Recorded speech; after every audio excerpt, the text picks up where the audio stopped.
Yeah. What's up, guys? Triple points. Here we go. Top 4 answers are on the board. Kung bibisita ka sa Home for the Aged, ano ang dadalhin mo? Go. Iwin. Dilata? Delata. Maaaring paboritong delata ng ating mga senior na mga kaibigan o kamag-anak. Delata. Iwin, pass or play? Play. Let's play the final round. Patty, ito na. 3 more to go, Patty. Kung bibisita ka sa Home for the Aged, ano ang dadalhin mo? Damit. Damit. Saan ba si Damit? Yeah. Alvin? Ano pa? Unan? Unan? Nandiyan ba si Unan? Walang Unan. Lisa? Kumot. Kumot. Kumot. Wala rin. Guys, pwede na kayo mag-usap-usap. Chance na makabawi.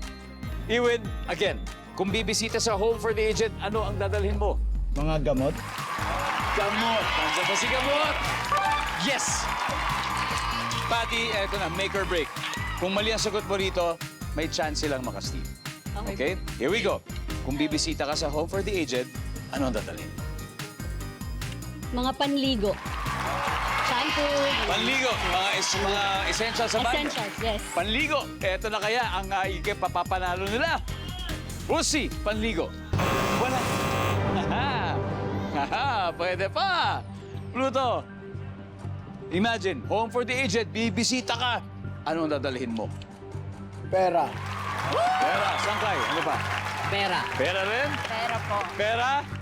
Alright, Kuya Toti, for the win. Pera? Pera. Pera! Kung tama sila magkakapera. Tingnan po natin. Nandyan ba ang pera?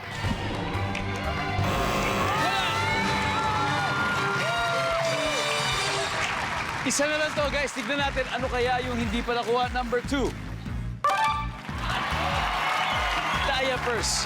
Ang ating final score, Team Kalooks, 513 points. Team Kamooks, 78 points. Maraming salamat sa inyo. Thank you for joining. Napakahusay nyo, Pluto. Yes po. Sangkay, Micah, and of course, Kuya Tati. Maraming salamat. Palakpakan po natin sila. Mag-uuwi po sila ng 50,000 pesos from Family Feud. At siyempre, congratulations. Tati, sino-sino ang lalalusin sa Fast Fund? Dalawa lang. Ako. Patty and... Sige, si Getting all your Kapuso shows has never been this affordable. Subscribe to the GMA Pinoy Pack on YouTube TV for only $14.99 a month. Watch GMA Pinoy TV, GMA Live TV, and GMA News TV anytime, anywhere.